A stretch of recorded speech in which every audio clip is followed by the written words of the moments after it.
أعوذ بالله من الشيطان الرجيم بسم الله الرحمن الرحيم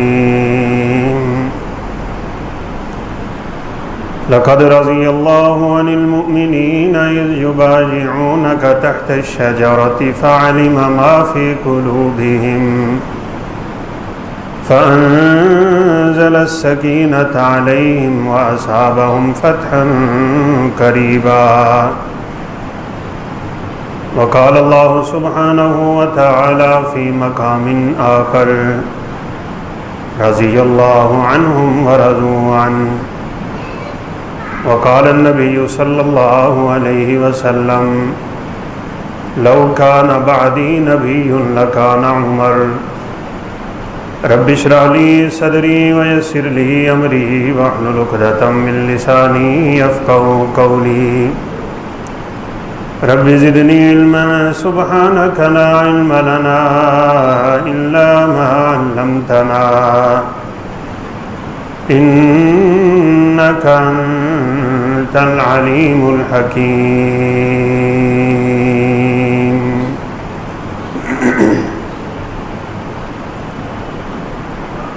مختصر حمد و ثنا کے بعد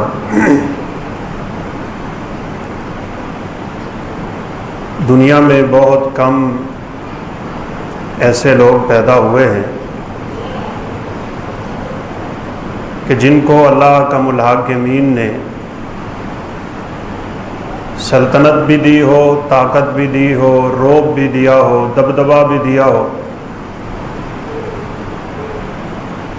اور پھر وہ اللہ کا الحاکمین سے ڈرنے والے بھی ہوں، اس کے سامنے گرنے والے بھی ہوں، گریہ زاری کرنے والے بھی ہوں، اور عدل و انصاف کے اعلیٰ درجے پہ فائز ہوں.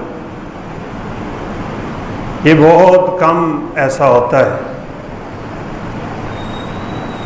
طاقت کے نشے پہ لوگ عمومی طور پہ ظلم کر بیٹھتے ہیں. رعب اور دبدبہ کی بنیاد پہ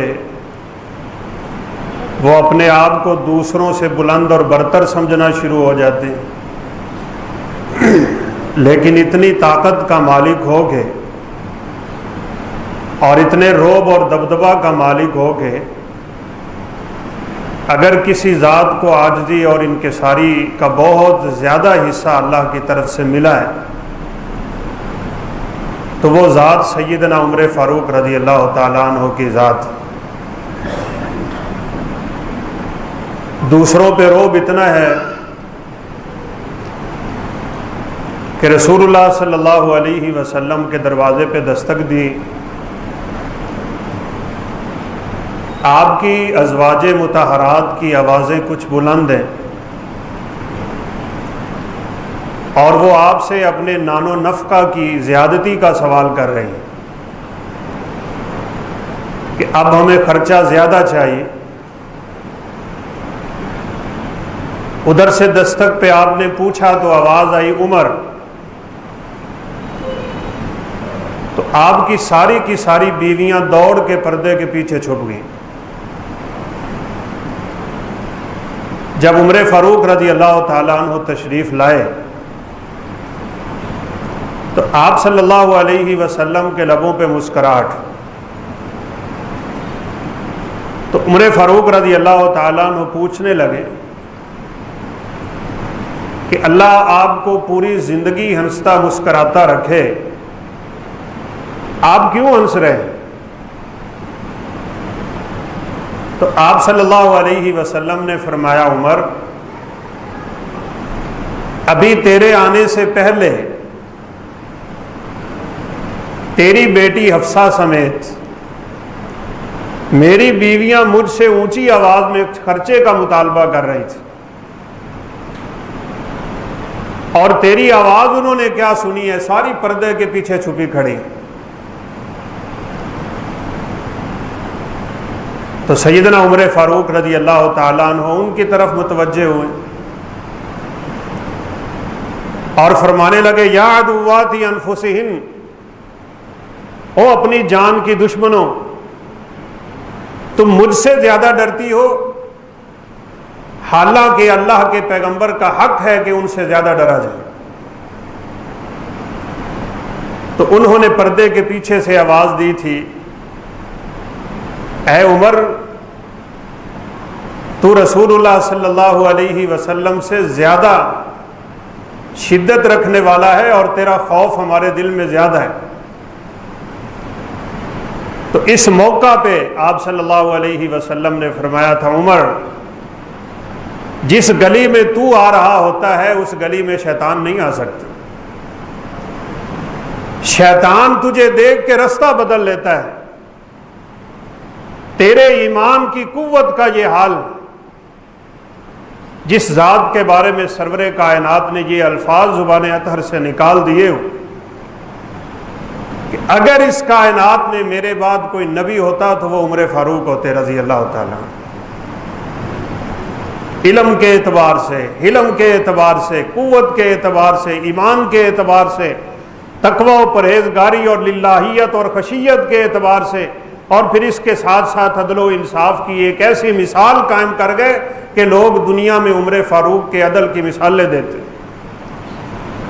آپ صلی اللہ علیہ وسلم نے فرمایا، میں نے خواب میں لوگ دیکھے، انہوں نے قمیضیں پہنی ہوئی، کسی کی قمیض اس کے سینے تک آ رہی ہے، کسی کی قمیض اس کی ناف تک آتی، کسی کی قمیض اس کے گھٹنے تک جاتی، اور میں نے عمر کو کیا دیکھا، عمر کی قمیض اس کے پاؤں تک جا رہی۔ صحابہ کرام رضوان اللہ علیہ مجمعین پوچھتے ہیں، اللہ کے پیغمبر، فما اولتہ، آپ اپنے اس خواب کی کیا تعبیر فرمائیں گے؟ یہ قمیضیں جو لوگوں نے پہن رکھی تھیں، یہ قمیضیں کیا چیز ہیں؟ تو آپ صلی اللہ علیہ وسلم نے فرمایا، دین۔ یہ میرا خواب میں قمیض کو دیکھنا، یہ لوگوں کے دین کی تعبیر ہے۔ جتنا کسی کا دین تھا میں نے اتنی اس پہ قمیض دیکھ لی، کسی کی سینے تک ہے، کسی کی ناف تک ہے، کسی کی گھٹنے تک ہے، اور عمر فاروق کی اتنی لمبی قمیض ہے کہ عمر کا ایک ایک انگ اور ایک ایک پورا اللہ حکم الحاکمین کے حکم سے ایمان میں ڈوبا ہوا۔ اللہ تعالیٰ نے انہیں کمال علم بھی نصیب کیا تھا۔ آپ صلی اللہ علیہ وسلم نے فرمایا، میں نے خواب میں یہ بھی دیکھا کہ میرے ہاتھ میں دودھ کا پیالہ ہے، میں اس پیالے سے دودھ پی رہا ہوں۔ میں نے اپنا بچا ہوا پیالہ اور وہ دودھ عمر فاروق کے ہاتھ پہ رکھ دیا۔ عمر فاروق نے میرے بچے ہوئے دودھ سے اس پیالے سے دودھ پیا۔ تو صحابہ نے پھر پوچھا، فما اولتا، اللہ کے پیغمبر اس خواب کی کیا تعبیر ہے؟ تو آپ صلی اللہ علیہ وسلم نے فرمایا، العلم، یہ خواب میں دودھ کا مل جانا علم کی علامت ہوتا ہے۔ کیا مطلب ہے؟ اللہ نے مجھے اتنا علم نصیب کیا ہے کہ میں نے اپنا علم گویا کہ کائنات میں اگر کسی کو صحیح طور پہ سونپا ہے تو عمر فاروق رضی اللہ تعالیٰ عنہ۔ اسی لیے آپ صلی اللہ علیہ وسلم نے ایک موقع پہ فرمایا تھا، تم سے پہلے جتنی قومیں گزری ہیں، ہر قوم میں ایک محدث ہوا کرتا تھا جس کی زبان پہ اللہ حق کو جاری کر دیا کرتے تھے۔ میری اس امت میں اگر کوئی ذات ہے تو وہ عمر فاروق رضی اللہ عنہ کی ذات ہے۔ گویا کہ عمر نبی نہیں ہے، لیکن عمر کی زبان پہ حق جاری ہوتا ہے رضی اللہ تعالیٰ عنہ۔ اور یہی وجہ ہے کہ عمر فاروق بولتے اس زمین پہ تھے، اللہ حکم الحاکمین ان کی خواہش کو قرآن بنا کے میرے پیغمبر پہ نازل کر دیا کرتا تھا۔ کتنے ایسے مقام ہیں، آپ صلی اللہ علیہ وسلم کی ازواج مطہرات مدینہ میں نکلتی، مومنہ عورتیں بھی نکلتی تھیں۔ مدینے کے بعض اوباش منافق قسم کے اور بعض یہودی لوگ آوازیں کسا کرتے تھے، کیونکہ اس وقت غلاموں اور لونڈیوں کا دورہ ہے۔ روکنے کے اوپر کہتے کہ شاید یہ لونڈیاں ہیں، ہمیں کیا علم۔ عمر فاروق رضی اللہ تعالیٰ عنہ میرے پیغمبر کے پاس تشریف لے اور فرمایا، میری یہ خواہش ہے، میری یہ تمنا ہے اور یہ آرزو اور چاہت ہے کہ مومنہ عورت جب اپنے گھر سے نکلے تو پردہ کر کے نکلا کرے. ابھی پردے کے احکام نازل نہیں ہوئے، یہ شریعت دینا اللہ کا کام ہے. آپ صلی اللہ علیہ وسلم خاموش. آپ نے عورتوں کو ابھی پردے کا حکم نہیں دیا. عمر فاروق کی خواہش کا اظہار سن لیا. اللہ احکم الحاکمین نے جبریل امین کو دے کے قرآن آپ صلی اللہ علیہ وسلم کی امت کی عورتوں کو قیامت تک کے لیے پردے کا حکم دے دیا. یا ایھا النبی قل لازواجک وبناتک ونساء المؤمنین یدنین علیہن من جلابیبہن. اے نبی اپنی بیٹیوں کو کہہ دو، اپنی بیویوں کو کہہ دو، ان مومنہ عورتوں کو کہہ دو، آج کے بعد جو عورت بھی گھر سے نکلے گی وہ جلباب پہن کے نکلے گی. جلباب اس چادر کو کہتے ہیں جو سر سے ڈھلک کے پاؤں تک آتی ہو. اللہ احکم الحاکمین نے اس دنیا کی عزت والی عورتوں کی اگر عزت محفوظ کی ہے تو وہ عمر فاروق رضی اللہ تعالیٰ عنہ کی چاہت کے اوپر کی. کئی موقع ایسے وافقنی ربی فی ثلاث. خود عمر فاروق رضی اللہ تعالیٰ عنہ کہا کرتے تھے میری چاہت میں میرے رب نے میری موافقت کر دی. طواف کیا لوگوں نے. سیدنا عمر فاروق رضی اللہ تعالیٰ عنہ کہنے لگے میری تمنا ہے کہ طواف کے بعد مقام ابراہیم پہ 2 رکعتیں ہونی چاہیے، ہم 2 رکعتیں پڑھا کریں. آپ صلی اللہ علیہ وسلم یہاں بھی خاموش ہیں. اللہ نے قرآن بنا کے اتار دیا واتخذوا من مقام ابراہیم مصلی. اے طواف کرنے والو جب تم طواف کر کے فارغ ہوتے ہو تو مقام ابراہیم پہ 2 رکعتیں ادا کیا جائے. نبی نہیں ہے لیکن ان کی زبان پہ حق ہے. ان کی زبان پہ اللہ احکم الحاکمین کا قرآن نازل ہوتا ہے. اور ایک موقع تو بڑا عجیب آیا تھا. بدر کے قیدی ہیں، 70 ان کے مارے جا چکے اور 70 بڑے بڑے سردار قید میں آ گئے. آپ صلی اللہ علیہ وسلم کے چچا عباس بھی ہیں، آپ صلی اللہ علیہ وسلم کی بیٹی زینب کے خامد ابو العاص بھی ہیں. بڑے بڑے قریبی رشتہ دار قیدی بن کے سامنے کھڑے ہیں. آپ صلی اللہ علیہ وسلم مشورہ لے لینا گئے ان قیدیوں کے بارے میں کیا کیا جائے. ابو بکر صدیق رضی اللہ تعالیٰ عنہ کا مشورہ تھا اور آپ کی تمنا اور چاہت بھی یہی تھی ان کے اوپر احسان کر دیتے ہیں، ان کو فدیہ لے کے چھوڑ دیتے ہیں، ہمارا احسان قائم ہو جائے گا اور شاید اس کے بدلے اللہ انہیں دولت اسلام سے سرفراز کر دے، اسلام کو تقویت مل جائے گی. ہر کوئی اپنی اپنی خواہش پہ آپ صلی اللہ علیہ وسلم کو مشورہ دے رہا ہے. آپ نے پوچھا عمر تیری کیا رائے ہے، ان قیدیوں کے ساتھ کیا سلوک کیا جائے؟ عمر فاروق جو ایمان کے بڑے مضبوط ہیں، ایمان کے بڑے قوی ہیں، بڑے عبقری انسان ہیں، کہا اللہ کے پیغمبر میرا مشورہ یہ ہے میرے رشتہ دار میرے ہاتھ میں دے دیں، میں اپنی تلوار سے ان کی گردنیں اڑاتا ہوں. ابو بکر اپنے رشتہ داروں کی گردنیں اڑائے، عمر فاروق اپنے رشتہ داروں کی اڑائے، عثمان اپنے رشتہ داروں کو اڑا دے، علی اپنے رشتہ داروں کو اڑا دے. آج موقع ہے اسلام کا جھنڈا اچھی طرح ہم گاڑ دیتے ہیں. 70 تو ان کے ویسے ہی مار دیے گئے کتوں کی طرح، ان 70 کو بھی ہم مار کے آج اسلام کی فتوحات کا جھنڈا دنیا کے کونے کونے پہ لہرا لیتے ہیں. آپ صلی اللہ علیہ وسلم خاموش ہیں. آپ ابو بکر صدیق کے مشورے کی طرف مائل ہو گئے.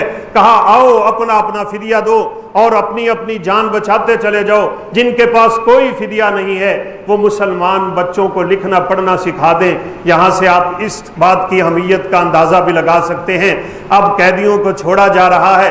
رسول اللہ صلی اللہ علیہ وسلم کی بیٹی کے خامن ابو العاص کو چھوڑنے کے لیے جو فدیہ سامنے آیا آپ کی آنکھوں میں آنسو آ گئے. آپ کی بیٹی کا ہار ہے جو خدیجہ نے دیا تھا، خدیجہ کی یاد بھی آ گئی، اپنی اس بیوی کی یاد بھی آ گئی، آنکھوں سے آنسو گر گئے. صحابہ کرام دیکھ کے ضبط نہ کر سکے. فرمایا اللہ کے پیغمبر آپ کیا چاہتے ہیں؟ فرمایا میری بیٹی کی نشانی ہے، وہ مکہ میں بیٹھی ہے، اس کا خامد ہے، یہ قیدی قیدی بن کے آ گیا ہے، یہ خدیجہ کی نشانی ہے، خدیجہ کے مجھ پہ نہیں اسلام پہ بڑے احسانات ہیں، اگر اجازت دو میں خدیجہ کا ہار اپنی بیٹی کو واپس کر دوں۔ صحابہ نے فرمایا ٹھیک ہے، آپ ہار بھی واپس کر دیں، آپ ابو العاص کو بھی بھیج دیں۔ قیدی سارے فدا ہو گئے، قیدی سارے رہا ہو گئے۔ کہنے کی بات ہے، سمجھانے اور کرنے کی بات ہے۔ اگلا دن ہے، عمر فاروق نکلے، نبی کائنات علیہ السلام رو رہے ہیں، ابو بکر رو رہے ہیں، ان کے رونے کی آوازیں آ رہی ہیں۔ عمر فاروق دیکھ کے حیران ہو گئے،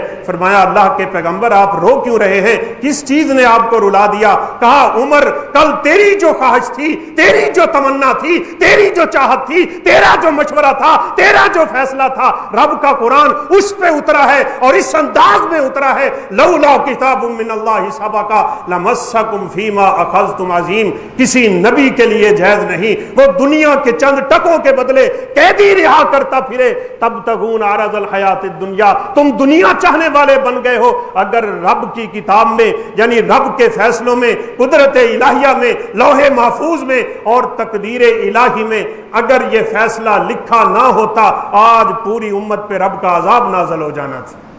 تم نے عمر فاروق کا مشورہ نہیں مانا۔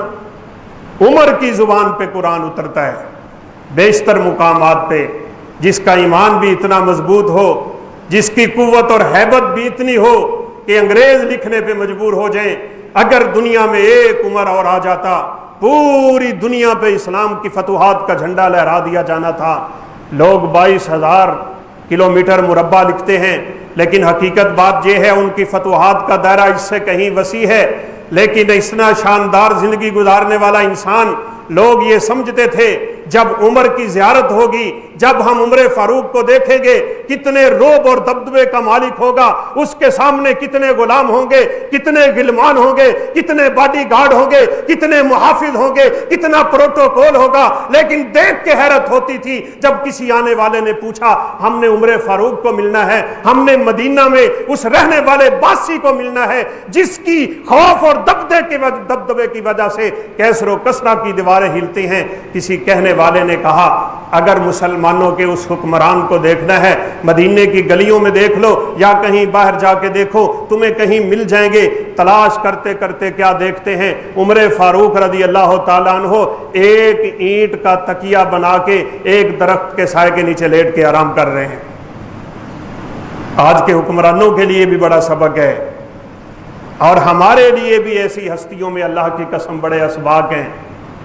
آج کسی کو تھوڑی سی دولت مل جائے، کوئی عہدہ مل جائے، کوئی منصب مل جائے، کوئی صدارت مل جائے، کوئی کرسی مل جائے، کوئی تھوڑا سا اسے اللہ دنیا میں چیز دے دے، اس کے تیور بدل جاتے ہیں، وہ رب العالمین سے دور ہونا شروع ہو جاتا ہے، اس میں غرور اور تکبر آنا شروع ہو جاتا ہے، وہ گھمنڈ اور انا کے اس بیماریوں میں اور اس دلدل میں پھنسنا شروع ہو جاتا ہے، وہ کسی کو کچھ سمجھتا ہی نہیں۔ لیکن یہ کیسا حکمران ہے جس کے خوف سے دشمن ہزاروں نہیں لاکھوں کلومیٹر بیٹھا خوف سے دبدبا رہا ہے، کانپی جا رہا ہے۔ وہ عمر فاروق رضی اللہ تعالیٰ عنہ ایک اینٹ کا تکیہ بنا کے مدینے کے کسی کونے میں سو گیا، سوتے ہوئے آرام کر رہے ہیں۔ عاجزی ان کے ساری عمر فاروق رضی اللہ تعالیٰ عنہ کی زندگی کا بہت بڑا درس، عدل و انصاف عمر فاروق رضی اللہ تعالیٰ عنہ کی زندگی کا بہت بڑا درس ہے۔ آپ سن کے حیران ہوں گے، سیدنا ابو بکر صدیق رضی اللہ تعالیٰ عنہ فجر کی نماز کے بعد دیکھتے عمر فاروق مسجد نبوی سے نکلتے ہیں، نماز پڑھا کے جاتے ہیں، کسی ایک گھر میں جا کے داخل ہو جاتے ہیں۔ یہ ان کا معمول کئی دن سے ابو بکر صدیق دیکھ رہے تھے۔ پھر ایک دن وہ آیا جب عمر فاروق اس دنیا سے اٹھ گئے۔ ابو بکر صدیق ان کے اس عمل کو دیکھ چکے تھے۔ عمر کرتے کیا ہے اس گھر میں جا کے؟ ایک نابینی بڑھیا ہے، ایک نابینی عورت ہے، عمر فاروق اس کے گھر میں جایا کرتے تھے اور اس کے گھر میں جا کے سیدنا عمر فاروق رضی اللہ تعالی عنہ جھاڑو دیا کرتے ہیں، پانی پلایا کرتے ہیں، گھڑا بھر کے پانی کا وہاں پہ رکھا کرتے ہیں۔ پہلے ابو بکر صدیق یہ کام کرتے تھے، عمر فاروق نے ان کو دیکھا۔ عمر فاروق رضی اللہ تعالیٰ عنہ کیا دیکھتے ہیں؟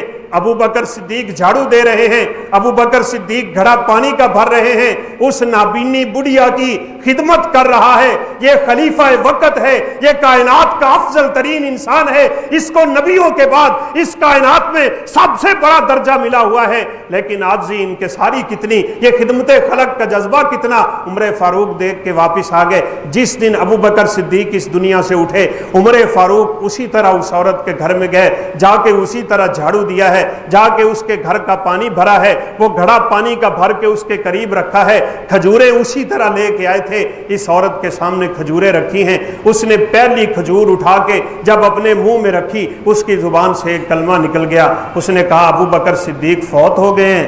عمر فاروق کو بڑی حیرت ہوئی، یہ اس کو کیسے علم ہو گیا، یہ تو نابینی ہے، گھر سے نکلی نہیں ہے، اس کے گھر میں کوئی آیا نہیں ہے، اسے کیسے علم ہوا؟ ابو بکر صدیق اس دنیا سے اٹھ گئے ہیں۔ عمر فاروق رضی اللہ تعالیٰ عنہ بول پڑے اور فرمایا اماں جان آپ کو کیسے علم ہوا؟ ابو بکر صدیق اس دنیا سے اٹھ گئے، کہا بیٹا تو کون ہے؟ کہا میں عمر فاروق ہوں۔ ابو بکر تو واقعی اس دنیا سے چلے گئے ہیں، لیکن تو بتا تجھے علم کیسے ہوا کہ ابو بکر صدیق اس دنیا سے چلے گئے؟ وہ اماں جی فرمانے لگیں ابو بکر صدیق جو میرے سامنے کھجوریں رکھتے تھے وہ گٹھلیاں نکال کے رکھتے تھے، آج تو نے کھجوریں رکھی ہیں تو گٹھلیوں سمیت رکھ دی۔ مجھے اس سے اندازہ ہوا ہے کہ ابو بکر دنیا سے چلے گئے۔ اللہ کی قسم زندگیاں ہوں تو اتنی خوبصورت ہوں، عہدے کتنے، ان کی فضیلتیں کتنی، ان کا رب کے ہاں مقام کتنا، جن کے تذکرے رب قرآن میں کرتا ہو، ثانی اثنین اذ ہما فی الغار، شاید اس سے بڑی فضیلت کسی صحابی کو حاصل نہ ہو سکی ہو۔ ابو بکر صدیق اور اللہ کے پیغمبر غار میں ہیں، خوف آ رہا ہے ابو بکر کو دشمن کا، اللہ نے قرآن اتارا تھا۔ آپ کیا سمجھتے ہو کہ تم دونوں غار میں بیٹھے ہو؟ تم دو نہیں ہو، اللہ ثالثہما، تیسرا اللہ ہے جو تمہارے ساتھ۔ بڑی فضیلت، لیکن زندگیاں اتنی خوبصورت۔ عمر فاروق رضی اللہ تعالیٰ عنہ رات کو نکل پڑتے مدینے کی گلیوں میں لوگوں کے حالات کا جائزہ لینے کے لیے۔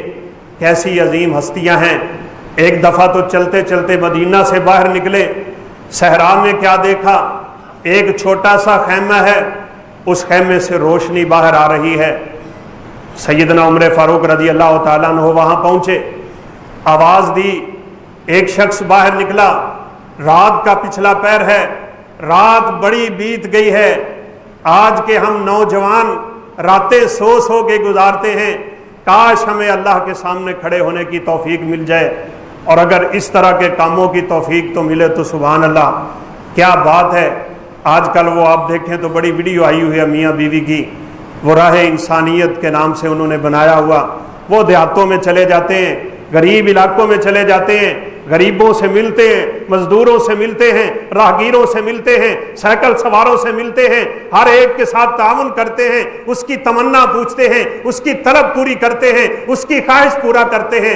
آج ہمیں اپنے ہی دھندوں سے فکر نہیں، یقین مانے ان کو اللہ نے توفیق دی، دیکھ کے بڑی خوشی ہوتی ہے۔ ایک آدمی کوڑا اکٹھا کر رہا ہے، اس سے ملاقات کی، کہا کب سے آپ یہ کام کر رہے ہو؟ کہا 7 سال سے کر رہا ہوں۔ کہا کدھر سے آئے ہو؟ یہ بوتلیں اکٹھی کرتے ہو، یہ شاپر اکٹھے کرتے ہو، تمہارے ہاتھ کتنے میلے، تمہارا بدن کتنا میلا، تمہارا جسم کتنا میلا، تمہارا لباس کتنے میلے۔ کہا میں 7 کلومیٹر سے پیدل آ چکا ہوں، اسی طرح اکٹھے کرتے کرتے شام تک میں اکٹھا کروں گا، پھر اس کو فروخت کروں گا، جتنے کا بک گیا میں جا کے اپنے بچوں کے لیے پیٹ پالنے کا بندوبست کر لوں گا۔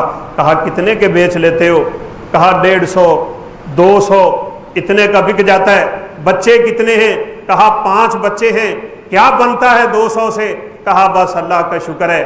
یقین مانے یہ بندے جیسے بھی ہوتے ہیں، عبادات میں ان سے چاہے جتنی بھی کمی ہوتی ہوگی، لیکن اللہ کتنے راضی ہوتے ہوں گے۔ اتنا کچھ ہونے کے باوجود وہ کہتا ہے اللہ کا شکر ہے۔ آج بڑے بڑے لینڈ لاڈوں کو شکر کی توفیق نہیں ہوتی، بڑے بڑے دولت مندوں کو توفیق نہیں ہوتی، بڑی بڑی تنخواہوں والوں کو نہیں ہوتی۔ ہر ویلے رونا ان کی زبان پہ ہوتا ہے، ہر ویلے ناشکری ان کی زبان پہ ہوتی ہے۔ کی کریے جی، کچھ بنتا ہی نہیں، بل اتنے آتے ہیں، خرچے اتنے ہوتے ہیں، بچوں کی فیسیں اتنی ہیں، ہماری پوری ہی نہیں پڑتی۔ نہیں پڑے گی تمہاری پوری، وہ تب پڑے گی جب تو اپنے حالات تبدیل کرے گا۔ انہوں نے کہا بتا تیری خواہش کیا ہے؟ تو کیا چاہتا ہے، تیری زندگی کیسے تبدیل ہو سکتی ہے؟ کہنے لگا میری ایک طرح سے زندگی تبدیل ہو سکتی ہے، اس کام سے میری جان چھوٹ سکتی ہے، مجھے کوئی ایک ریڑھی مل جائے، تھوڑا سا سامان مل جائے، بس میں فروخت کر لیا کروں گا، اس سے اللہ جو مجھے رزق دے گا۔ قربان جائیں، اللہ بعض بندوں سے کتنے کام لے لیتا ہے۔ انہوں نے ایک ریڑھی خریدی، ریڑھی کے اوپر سامان رکھا، بچوں کے کھلونے، بچوں کے غبارے اور اس طرح کی ریڑھی بھر کے اس کے ہاتھ میں دے دی، کہا آپ یہ کام کرنا چھوڑ دیں، اللہ نے آپ کو انسان بنایا، اشرف المخلوقات بنایا، 5 وقت کی نماز پڑھیں، یہ خوبصورت روزی ہے، اس کے ذریعے آپ روزی کمائیں۔ میں سوچتا تھا ہیں تو نہ جانے یہ کون لوگ، لیکن اللہ ان پہ کتنا راضی ہوگا، اللہ ان پہ کتنی رحمتیں نازل کرے گا جو دنیا میں کسی کے کام آ جاتا ہے۔ اللہ فرماتے ہیں میں قیامت کے دن اس کی ساری حاجتیں پوری کر دیتا ہوں۔ یہ سبق ہمیں ان ہستیوں سے قسم سے ملتا ہے اور ہمیں لینا چاہیے، یہ سبق اپنے آپ سے نکلنا چاہیے، دوسروں کی فکر کرنی چاہیے۔ اور یہ میری بات آپ یاد کر لیں، جو بندہ دوسروں کی فکر میں لگ جاتا ہے اللہ اس کی اپنی ساری فکریں رب کعبہ کی قسم ختم کر دیتا ہے، وہاں سے رزق دیتا ہے جہاں سے انہیں کوئی گمان ہی نہیں ہوتا۔ بہرحال بڑا وقت گزر چکا تھا، عمر فاروق رضی اللہ تعالیٰ عنہ نے پوچھا اللہ کے بندے تو کون ہے، کہاں سے آیا ہے، کس لیے اس رات کے پہر میں تو جاگ رہا ہے، میں تیرے کیا کام آ سکتا ہوں؟ یہ کون ہے پوچھنے والا؟ یہ خلیفۃ المسلمین ہے، یہ عمر فاروق ہے، یہ پوری دنیا کا گویا کے حکمران ہے، یہ سلطنت کا مالک ہے، یہ روب و دبدبہ کا مالک ہے، یہ خلیفہ دوم ہے، اس کی دنیا میں پوری دنیا میں چرچے ہیں، لیکن رات کو کس لیے دھکے کھاتا پھرتا ہے؟ اپنے رب کو راضی کرنے کے لیے، اپنے ذمے اس رعایا کا کندھے کے اوپر جو بوجھ ہے وہ اتارنے کے لیے۔ آج کے حکمرانوں کو کہاں نصیب ہے، آج کے ذمہ داروں کو کہاں نصیب ہے، انہیں صرف اپنی پیٹ پوجا کی پڑی ہوئی ہوتی ہے۔ عمر فاروق رضی اللہ تعالیٰ عنہ نے پوچھا، اس نے کہا میرے گھر میں بچہ ہونے والا ہے، میں مسافر ہوں، ساتھ میری بیوی ہے اور میں ہوں مسافر، یہاں ہمیں کوئی جاننے والا نہیں ہے، ہم اس پریشانی کے عالم میں ہیں، بچے کی پیدائش کا وقت قریب ہے۔ قربان جائیں، عمر فاروق رضی اللہ تعالیٰ عنہ واپس پلٹے، تیز تیز قدموں سے گھر داخل ہوئے، رات کا بڑا حصہ بیت چکا ہے، اپنی بیوی کو جگا دیا، کہا اللہ کی بندی اٹھ جا، تیرے لیے اللہ نے ایک نیکی کا رستہ نکال لیا ہے، اور یہ بھی بڑی غنیمتیں ہیں، اللہ مجھے اور آپ کو نیکی کی توفیق دے دے، نیکی کا رستہ ہمارے سامنے کھول دے۔ اور حقیقت یہ ہے کہ وہ کھولتا ہے لیکن ہم آنکھیں بند کر کے گزر جاتے ہیں۔ کتنی دفعہ دھکے کھاتے ہوئے لوگوں کے پاس سے ہم گزر جاتے ہیں، کتنی دفعہ نبینوں کے پاس سے گزر جاتے ہیں، کتنی دفعہ بیماروں کے پاس سے گزر جاتے ہیں، کتنی دفعہ ضعیفوں کے پاس سے گزر جاتے ہیں، کتنی دفعہ یتیموں کے پاس سے گزر جاتے ہیں، کتنی دفعہ بیوہ کے پاس سے گزر جاتے ہیں۔ ہمارے ہی گھروں میں ہماری ہی عزیزہ، ہماری ہی رشتہ دار بیوہ بیٹھی ہوتی ہیں، کوئی پوچھنے والا نہیں ہوتا، ہم ان کے گھر سے گاڑی گزار کے گزرتے ہیں، ہم بڑی موٹر سائیکل کی سپیڈ سے گزرتے ہیں، توفیق نہیں ہوتی۔ ہم ذرا ان کے گھر جا کے پوچھ لیں تمہارا حال کیا ہے، زندگی کیسے بیت رہی ہے؟ آج اگر اللہ نے مجھے کچھ دے دیا ہے میں کیوں نہ ان غریبوں کی مدد کرتا چلا جاؤں۔ رسول اللہ صلی اللہ علیہ وسلم نے کیا فرمایا تھا؟ یوں 2 انگلیاں جوڑی تھی میرے پیغمبر نے اور یوں فضا میں بلند کر دی تھی، اس سے بڑی گواہی کیا ہے، اس سے بڑی فضیلت کیا ہے؟ فرمایا یتیموں کی دیکھ بھال کرنے والا، بیوہ کی دیکھ بھال کرنے والا، مسکینوں کی دیکھ بھال کرنے والا کل قیامت کے دن میرے ساتھ یوں جنت میں کھڑا ہوگا جیسے یہ 2 انگلیاں کھڑی، ایسے میرے ساتھ جنت میں مل جائے گا۔ یہ بڑی فضیلت کی باتیں ہیں رب کعبہ کی قسم، یہ ان ہستیوں کی زندگیوں سے ہمیں بڑی خوبصورتی سے سبق ملتا ہے۔ وہ حدیث نہیں آپ نے سنی، بنی اسرائیل کا ایک آدمی ہے، وہ اپنے کسی دوسرے مسلمان بھائی کو جو سیدنا عیسیٰ علیہ السلام پہ ایمان رکھنے والا ہے، اللہ کو راضی کرنے کے لیے ملنے کے لیے جا رہا ہے، اور کوئی طلب نہیں ہے، کوئی تمنا، کوئی آرزو نہیں ہے۔ رستے میں کیا دیکھتا ہے، ایک آدمی بیٹھا ہے، اس نے اسے روکا اور روک کے پوچھنے لگا تو کون ہے اور کہاں جا رہا ہے؟ اس نے کہا میں اپنے ایک مسلمان بھائی کو ملنے کے لیے جا رہا ہوں۔ آج قسم اٹھا کے کہتا ہوں یہ چیزیں ختم ہو گئیں. ہمیں صرف اللہ کے لیے دوسرے سے ملاقات کرنے کا وقت نہیں ہے، اللہ کے لیے نیکی کرنے کا وقت نہیں رہ گیا ہمارے پاس. ہم اپنے ہی من میں ڈوب گئے، ہم اپنی ہی روزی اور دھندے پہ پڑ گئے، صرف اپنی فکر رہ گئی، اپنی اولاد کی فکریں رہ گئی. جو میرے ساتھ صحیح ہے میں اس کے ساتھ صحیح ہوں، جو مجھ سے بگڑا ہے میں اس سے بگڑا ہوں، جو مجھ سے دوسرے انداز میں بات کرتا ہے میں بھی اپنے لہجے بدل لیتا ہوں، میں جیسے کو تیسے کا سبق سکھانے کی کوشش کرتا ہوں. لیکن یہ رویہ ایک مومن کا نہیں ہوا کرتا. رسول اللہ صلی اللہ علیہ وسلم کی زندگی ہمیں یہ سبق نہیں سکھاتی ہے. آپ نے فرمایا، اس نے اس سے پوچھا کس لیے جا رہے ہو؟ کہا اپنے ایک مسلمان بھائی کو ملنے کے لیے جا رہا ہوں. کس لیے؟ کہا اللہ کو راضی کرنے کے لیے. ایک مسلمان جب دوسرے مسلمان بھائی کو صرف اس لیے ملتا ہے کہ میرا رب راضی ہو جائے، اس سے مصافحہ کرتا ہے، ہاتھ میں ہاتھ ملاتا ہے، تھوڑی سی حرکت دے دیتا ہے. ترمذی شریف کی روایت ہے، نبی کائنات علیہ الصلوۃ والسلام نے فرمایا دو مسلمان آدمی جب کبھی ایک دوسرے سے ملتے ہیں، ہاتھ میں ہاتھ دیتے ہیں، مصافحہ کرتے ہیں، تھوڑی سی حرکت دیتے ہیں، یہ مصافحہ کرنے سے ان کے گناہ یوں گرنا شروع ہو جاتے ہیں جیسے سوکھے درختوں کے پتے گرنا شروع ہو جاتے ہیں. عمل کتنا مشکل ہے، کوئی مشکل نہیں. فضیلت کتنی ہے ان کاموں کی. وہ بندہ کہنے لگا میں بیٹھا تو انسانی شکل میں ہوں، تو کہتا ہے نا اپنے مسلمان بھائی کو اللہ کی محبت کے لیے ملنے کے لیے جا رہا ہوں. میں فرشتہ ہوں، میں انسان نہیں ہوں، لیکن انسانی شکل میں بیٹھا ہوں. اللہ نے مجھے تیری طرف ہی بھیجا تھا، میرے اس بندے سے ملاقات کر کے اس کو بتا دینا تو میرے بندوں سے میری وجہ سے محبت کرتا ہے، میں خدا بھی تجھ سے محبت کرتا ہوں، تجھے میری محبت اور مجھے تیری محبت نصیب ہو چکی ہوئی ہے. یہ کام خوش نصیبوں کے ہوتے. بیوی فوراً اٹھی ہے عمر فاروق رضی اللہ تعالیٰ عنہ کی. یہ نہیں دیکھا وقت کون سا ہے، یہ نہیں دیکھا پیدل جانا ہے، مدینہ سے باہر جانا ہے. آج گھر میں کسی وقت مہمان آ جائے نا، بالخصوص پچھلے ٹائم، تو بعض عورتوں کے تیور بدل جاتے ہیں. اب میں سوئی ہوئی تھی، مجھے اٹھنا پڑے گا، اب مجھے مہمان کی خدمت کرنا پڑے گی. وہ نیکی کے اس موقع کو اپنے اوپر بوجھ سمجھتی ہے، جیسے مرد حضرات بوجھ سمجھتے ہیں. نیکیوں کے موقع ضائع نہ کیا کریں، یہ رب کی عطا سمجھا کریں، یہ رب کا انعام سمجھا کریں، یہ رب کا احسان سمجھا کریں. میں نے آپ کو حدیث نہیں سنائی تھی، رسول اللہ صلی اللہ علیہ وسلم نے فرمایا جو آدمی کسی نابینے کو دیکھ لیتا ہے، اس کا ہاتھ پکڑ لیتا ہے، اس کے ساتھ 40 قدم چلتا ہے، من مشى مع مکفوف 40 خطوة غفر له ما تقدم من ذنبه. کتنے ہوں گے 40 قدم؟ یہاں سے لے کے دروازے تک کی بات ہے، مجھے لگتا ہے روڈ ہی کراس کرائے گا وہ اس کو. آپ نے فرمایا 40 قدم اگر کوئی کسی نابینے کے ساتھ چلتا ہے، اس کا ہاتھ پکڑ کے اللہ اس کی پچھلی زندگی کے سارے گناہ معاف کر دیتے. چھوٹا سا عمل، فضیلت کتنی. دونوں میاں بیوی پہنچے، اللہ اکبر. عمر فاروق رضی اللہ تعالیٰ عنہ کھانے پکانے کا سامان ساتھ لے گئے. بیوی اس عورت کی خدمت میں لگ گئی بچہ پیدائش میں. عمر فاروق نے لکڑیاں اکٹھی کی. یہ خلیفۃ المسلمین کی بات ہے. اج ساڑیاں ٹھکا نہیں جاندیاں، ہم سمجھتے ہیں ہم بڑی شے بن گئے.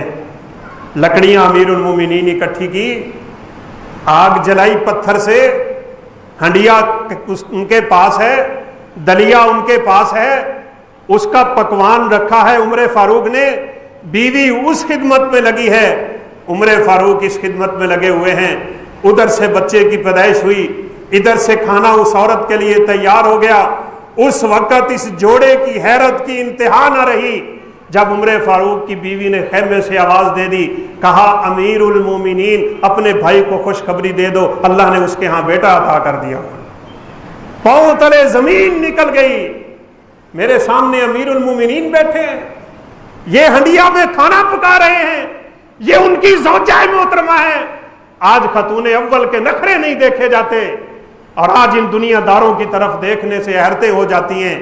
نہ جانے کیوں مسلمانوں نے اللہ کی قسم اپنے اسلام کی خوبصورتیوں کو چھوڑ دیا، یہ دیکھا دیکھی ان غیر مسلموں کے طریقوں میں ڈوب گئے اور اسی میں اپنی عزت اور وقار سمجھ بیٹھے۔ بڑی خفت اور ندامت اور شرمندگی سے اس بندے نے معذرت کی تھی، مجھے کیا علم آپ امیر المومنین ہیں؟ کہا نہیں، میں امیر المومنین نہیں ہوں، لوگ مجھے امیر المومنین کہتے ہیں، میں تو مسلمانوں کا خادم ہوں، یہ تو ایک رب کا کرم ہوا، اس نے ہم سے نیکی کا ایک کام لے لیا، شاید یہی نیکیاں اللہ قبول کر لے۔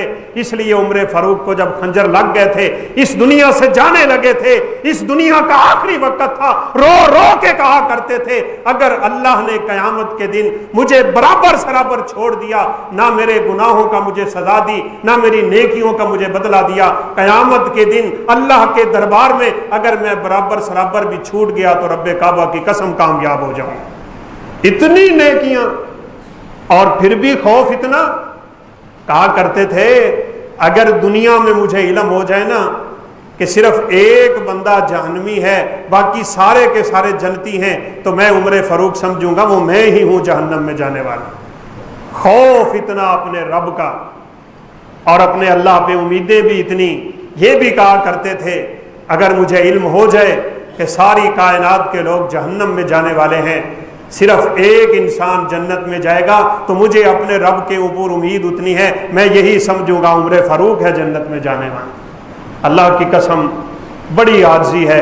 ان کا ایک غلام تھا اسلم، ایک دفعہ یوں ہی رات کو نکلے ہیں، اسلم ان کے ساتھ ہے، اپنی رعایا کی خبر گیری کے لیے نکلے، ایک گھر میں کیا دیکھا، رونے کی آواز آ رہی ہے، بچے رو رہے ہیں۔ عمر فاروق نے دستک دی، جانے کی اجازت مانگی، ماں کو تھوڑا غصے ہوئے، کہا کس لیے بچے رو رہے ہیں؟ کہا تو کون ہے مجھ سے بات کرنے والا؟ یہ میرے بچے بھوک کی وجہ سے رو رہے ہیں۔ کہا یہ تم نے چولہے کے اوپر کیا رکھا ہوا ہے؟ کہا چولہے کے اوپر میں نے ہنڈیا رکھی ہے، اس میں پانی رکھا ہوا ہے، اس میں کوئی چیز نہیں ہے جو میں پکا لوں، خلیفۃ المسلمین نہ جانے کہاں رہتا ہے، اسے ہمارے حالات کا ہی علم نہیں ہے، اسے پتہ نہیں میرے گھر میں کیسے فقر و فاقہ نے ڈیرے ڈالے ہوئے ہیں۔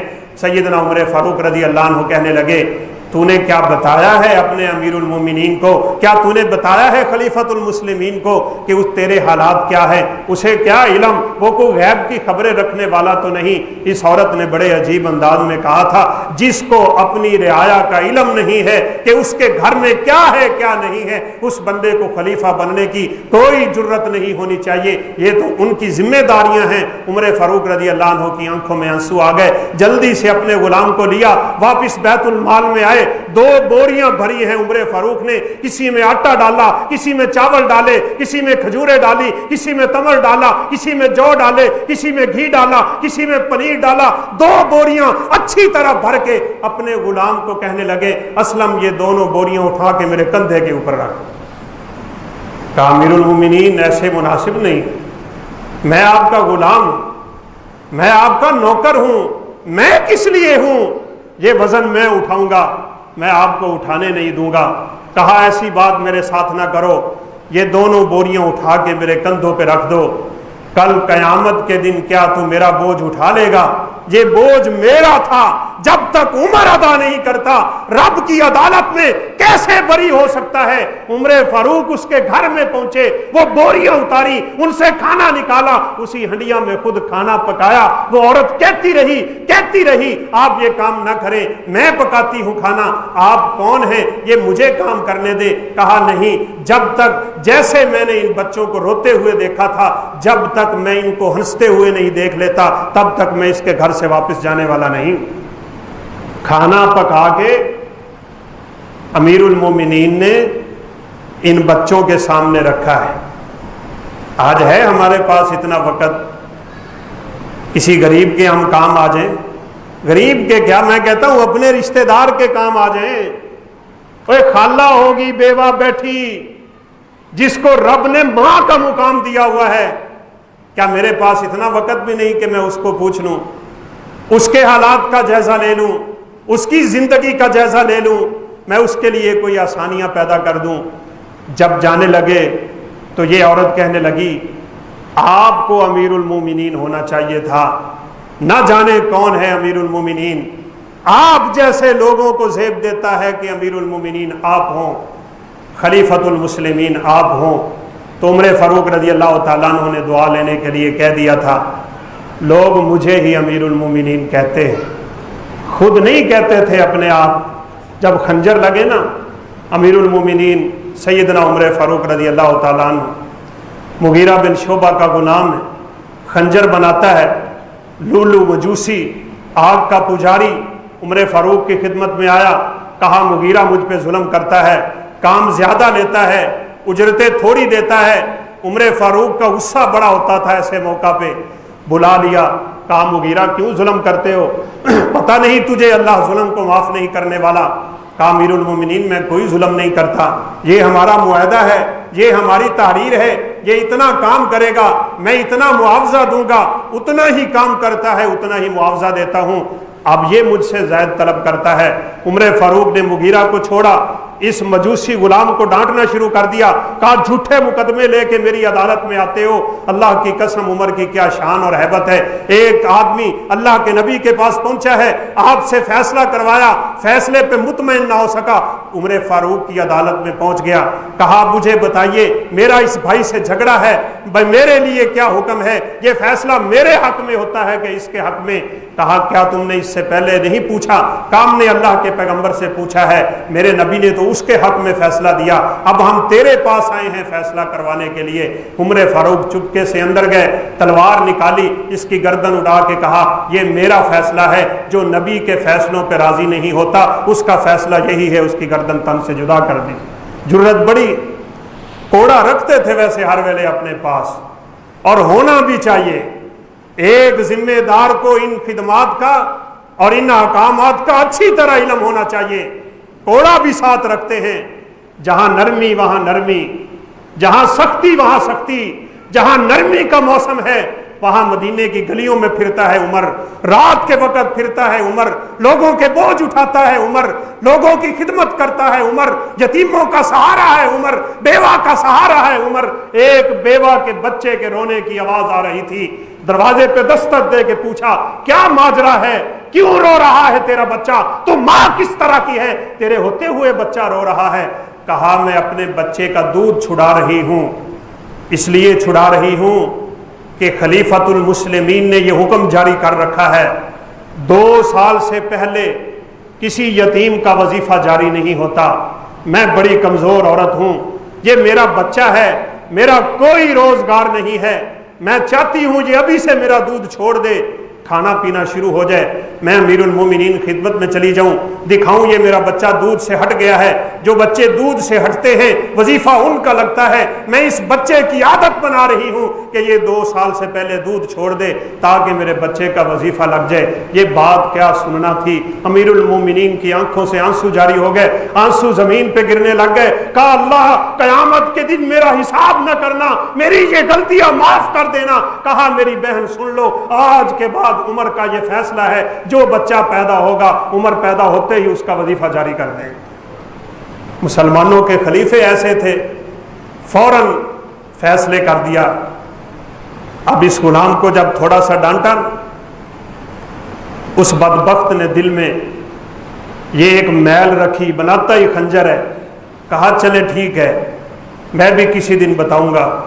عمر فاروق رضی اللہ تعالیٰ عنہ کو اشارہ مل گیا تھا، یہ کسی نہ کسی طرح کی حرکت ضرور کرے گا، لیکن کوئی باڈی گارڈ نہیں ہے، کوئی محافظ نہیں ہے، کوئی پروٹوکول نہیں ہے، کوئی سلام کرنے والے نہیں ہیں، کوئی جھکنے والے نہیں ہیں، کوئی میاں میاں کرنے والے نہیں ہیں، کوئی چیلے چمٹے نہیں تھے ان کے، یہ اللہ پہ بھروسہ کرنے والے تھے۔ یقین ہو گیا تھا، اس لیے عمر فاروق ایک دعا کیا کرتے تھے، اللہم ارزقنی شہادتا فی سبیلک فی بلد نبیک، یا اللہ مجھے شہادت عطا فرما اور اپنے پیغمبر کے شہر مدینہ میں عطا فرما۔ لوگ کہا کرتے تھے عمر مدینہ میں کیسے شہادت ملے گی؟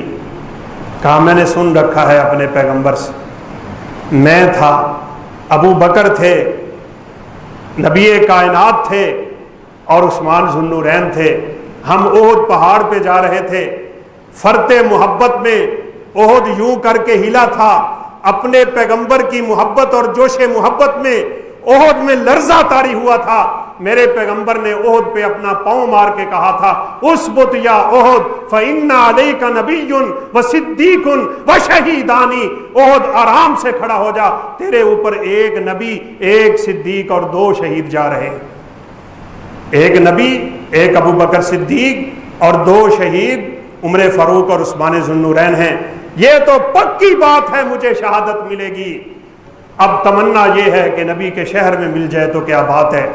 اور پھر اللہ نے وہ دعا سنی، فجر کی نماز پڑھا رہے ہیں، میں بات عاجزی و انکساری کی کر رہا تھا، فجر کی نماز پڑھا رہے ہیں، ابھی قرات ہوئی ہے، ابو لولو مجوسی نے اس اندھیرے میں عمر فاروق رضی اللہ تعالیٰ عنہ پہ وار کر دیے، قرات بند ہو گئی، دور والوں نے سمجھا عمر فاروق بھول گئے ہیں، سبحان اللہ کی آوازیں آنا شروع ہو گئیں۔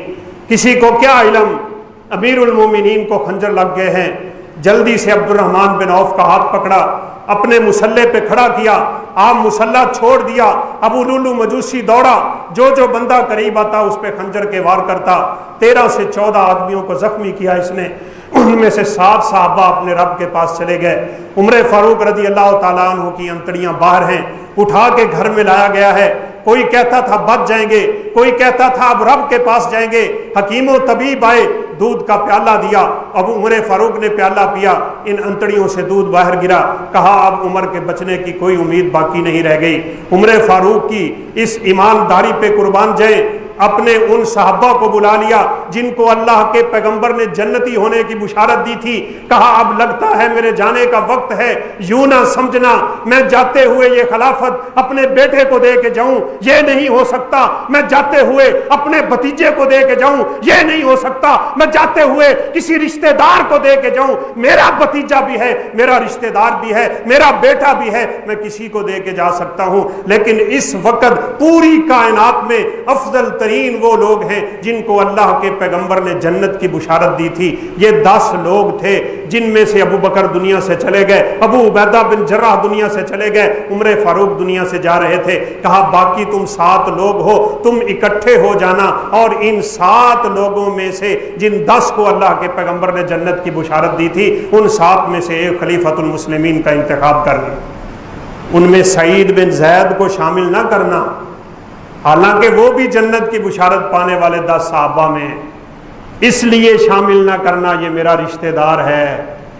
کوئی یہ نہ سمجھے کہ عمر فاروق جاتے ہوئے اپنے رشتہ داروں کو حکومت دے کے چلے گئے، کہا ابن عمر میرا بیٹا بیٹھ تو سکتا ہے تمہاری مجلس میں، لیکن اس کو حکومت سے کوئی سروکار نہیں ہوگا۔ اپنے بیٹے کو بلا لیا، اب وصیتیں کرنا شروع ہو گئے، کہا بیٹا بات سنو، میری زندگی کی سب سے ایک بڑی خواہش ہے، کاش وہ خواہش میری رب پوری کر دے، میری خواہش ہے کہ جنت میں جس طرح اللہ نے ہمیں ساتھ رکھنا ہے، دنیا میں میری قبر پیغمبر کی قبر کے ساتھ بن جائے، ابو بکر اور نبی کائنات علیہ السلام کے ساتھ میں دفن ہونا چاہتا ہوں، لیکن یہ حجرہ اماں جی عائشہ کا ہے، بیٹا جاؤ ابھی میری زندگی میں جاؤ اور ماں جی کو میرا سلام کہنا، اور یہ نہ کہنا امیر المومنین نے بھیجا ہے، یہ مت کہنا، انہیں کہنا عمر فاروق نے بھیجا ہے، عمر آپ کے حجرہ مبارکہ میں دفن ہونے کی آپ سے اجازت مانگ رہے ہیں۔ اب اسی طلب اور تمنا میں لیٹے ہوئے، موت قریب آ رہی ہے، آپ ان لوگوں کی زندگیوں کا مطالعہ کریں، قسم سے کیا ہستیاں تھیں۔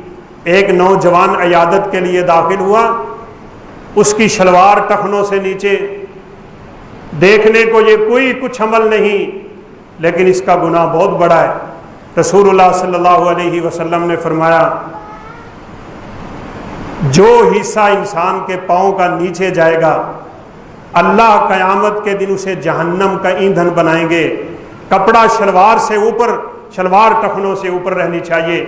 عمر فاروق رضی اللہ تعالیٰ عنہ کی نظر پڑی ہے اس عالم میں، اشارہ کیا مجھے اوپر اٹھاؤ، مجھے سہارا دو، سہارا دے کے ان کو تھوڑا اوپر اٹھایا گیا، اس جاتے ہوئے نوجوان کو اشارہ کیا اور اشارہ کر کے فرمایا اپنی یہ چادر شلوار ٹخنوں سے اوپر اٹھا لو، کل ایسا نہ ہو تمہارا یہ حصہ جہنم کا ایندھن بن جائے۔ موت کے وقت بھی فکر یہ ہے کہ لوگ میری وجہ سے جہنم سے آزاد ہو جائیں، جہنم سے اور آگ سے بچنے والے بن جائیں، ادھر فکر لگی ہوئی ہے میرا بیٹا آ کے مجھے کیا خبر دیتا ہے۔ لوگوں نے کہا ابن عمر تشریف لا چکے ہیں، اس طرف میں اٹھے اور کہا بیٹا بتاؤ کیا خبر ہے، کیا خبر لے کے آئے ہو، میری تمنا کہاں تک پہنچی ہے؟ کہا امیر المومنین آپ کے لیے خوشخبری ہے، ماں جی نے آپ کو اپنے حجرے میں دفن ہونے کی اجازت دے دی، یہ آپ کی تمنا پوری ہو گئی۔ فرمایا پھر بات سنو، جب میں فوت ہو جاؤں میری لاش کو اٹھا لینا اور ایک دفعہ پھر حجرے کے باہر جا کے رکھ دینا، دوبارہ سے پھر ماں جی سے اجازت لینا ہے۔ ممکن ہے آج میں زندہ ہوں تو جیسے کہتے ہیں آنکھوں کا حیا ہوتا ہے، میرا حیا کرتے ہوئے شاید عائشہ نے اجازت دے دی ہو، اور ان کی اس اظہار والے جذبے پہ بھی یقین مانے قربان ہونے کو دل کرتا ہے۔ سیدہ عائشہ فرمانے لگی ابن عمر میری بھی زندگی کی سب سے بڑی خواہش یہ تھی کہ یہ جو حجرے میں جگہ پڑی ہے، ایک میرا باپ ہے ایک میرا خامد ہے، یہی تو دو انسان کے کائنات میں عظیم سرمایہ ہیں، یہ میری تمنا تھی زندگی کی کہ میری قبر ان دو ہستیوں کے ساتھ بن جائے، لیکن آج تو اپنے باپ کے لیے اجازت لینے آ گیا ہے۔ مسلمان ہوتا ہی وہ ہے جو اپنی خواہشوں پہ لوگوں کی خواہشیں کے اوپر رکھتا ہے، اپنی خواہشیں قربان کر دیتا ہے۔ کہا امیر المومنین کو بتا دو آج میں نے انہیں اجازت دے دی دفن ہونے کی۔ کہا بیٹا پھر بھی جب میں فوت ہو جاؤں ایک دفعہ میری چارپائی کو باہر رکھ دینا، اور اس وقت تو نے نہ امیر المومنین کہنا ہے، نہ تو نے عمر فاروق کہنا ہے، نہ تو نے کوئی لقب دینا ہے، نہ تو نے کوئی عہدہ ذکر کرنا ہے، اس وقت کہنا یہ میت ہے کسی مسلمان کی، یہ یہاں دفن ہونے کی اجازت مانگ رہی ہے، اگر پھر ایسا اجازت دے دیں تو تو نے ہمیں مجھے یہاں دفن کر دینا ہے۔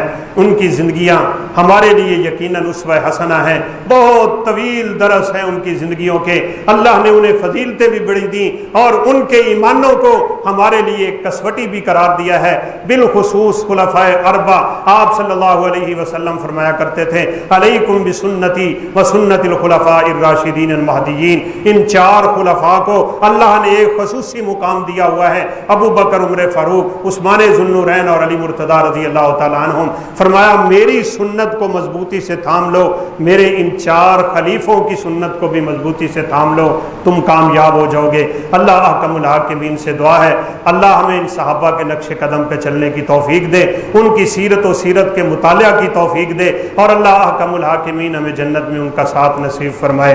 وآخر دعوانا الحمد للہ رب العالمین۔